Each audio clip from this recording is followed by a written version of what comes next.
95 out of 100 traders lose. You knew that when you funded the account anyway. Not because you are reckless, not because you did not do your research, but because somewhere in the part of your brain that calculates risk and reward, you decided that you were going to be one of the 5, not one of the 95. And the difference between those two outcomes is not what most people think it is. It is not the strategy, it is not the platform, it is not the charting software, it is not the indicators, it is not even the capital. The difference between the 5% and the 95% is 4 specific things that almost nobody talks about honestly. And Jake is about to show you exactly what they are. Jake was in the 95% for 3 years. He lost money. Not catastrophically, not all at once, but consistently, slowly, in the way that makes you think each loss is just bad luck. And the next trade will be different. Until one day, Jake sat down and did something that most losing traders never do. He stopped looking at his trades and started looking at himself. And what he found changed everything. Thing 1, the 95% trade their emotions, the 5% trade their process. Here's what this means in practice. When Jake was in the 95%, every trade he made was influenced by how he felt. When the market was up and his last 3 trades had been winners, he felt invincible. He increased his position size. He took trades that did not meet his criteria. He chased moves he had already missed. When the market was down and his last 3 trades had been losers, he felt broken. He either stopped trading entirely out of fear, or he revenge traded, taking larger and larger positions to make back what he lost in the shortest possible time. Both behaviors are emotional, both behaviors are incredibly common, and both behaviors are why 95% of traders lose. The 5% do something completely different. They have a written trading plan with specific entry criteria, specific exit criteria, specific position sizing rules, and they follow it not when they feel like it, but every single time. Even when it feels wrong, even when their gut says something different, because they have learned through painful experience that their gut is not a trading strategy, it is an emotion wearing a costume. Thing 2, the 95% focus on being right, the 5% focus on their edge. This is the most counterintuitive thing about successful trading, and the hardest thing for most people to accept. Jake used to need to be right. Every loss felt like a personal failure. Every wrong call felt like evidence that he did not know what he was doing. And that need to be right caused him to do things that destroyed his returns. He held losing trades longer than he should have, because closing them meant admitting he was wrong. He cut winning trades early, because taking the profit felt like being right. Even if the trade had more room to run, the 5% have made peace with being wrong. They know that any individual trade can go against them, and they do not care. What they care about is their edge, the statistical advantage their strategy produces over hundreds of trades.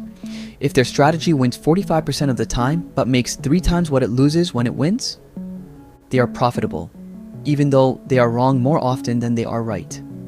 They are not trying to be right. They are trying to execute their edge over and over, without emotion getting in the way. Thing 3, the 95% manage their winners. The 5% manage their losses. Jake used to spend enormous mental energy thinking about where to take profits, how much further the trade could run, when to add to a winning position, and almost no mental energy thinking about how much he was willing to lose. The 5% have it exactly backwards. They know precisely, before they enter any trade, exactly how much they are willing to lose. They set their stop loss before they enter. They size their position based on the stop, and they do not move the stop to avoid taking a loss. Every trade Jake makes now has one question answered before any other question. How much am I willing to lose if I'm wrong? And the answer to that question determines everything else. The entry, the size, the exit, the winners take care of themselves. The losses require management. Thing 4, the 95% try to predict the market, the 5% respond to it. This is the final and most liberating shift. Jake used to spend hours trying to figure out where the market was going, reading news, watching analysts, forming opinions, and then trading those opinions. The 5% do not have strong opinions about where the market's going. They have strong opinions about how they will respond to whatever the market does. They set their conditions. If price does this, I buy. If price does that, I sell. If price goes here, I exit. They are not predicting. They are responding. And the difference between predicting and responding is the difference between gambling and trading. Here's what Jake's trading looks like now. He checks the market in the morning. identifies 2 or 3 setups that meet his criteria, sets alerts for when those setups trigger, and then goes about his day. When an alert fires, he evaluates the setup against his criteria. If it qualifies, he enters, sets his stop, sets his target, and steps away. He does not watch the trade. He does not second guess the stop. He does not close it early because he got nervous. He lets the process run. Some trades hit the target, some trades hit the stop. Over 3 months, the process is profitable. Not every trade, the process, and that shift from trying to win every trade to trusting a profitable process is the exact shift that moved Jake from the 95% to the 5%. Here's the bottom line. 95 out of 100 traders lose. Not because the market is rigged, not because the institutions always win, but because 95 out of 100 traders are trading their emotions instead of a process, are focused on being right instead of finding an edge, are managing their winners instead of their losses, and are trying to predict instead of respond. You now know what separates the 5% from the 95. The only question is what you do with that knowledge. You have been decoded. If this video changed how you think about trading or about any high-stakes decision making, subscribe to Money Decoder 3004.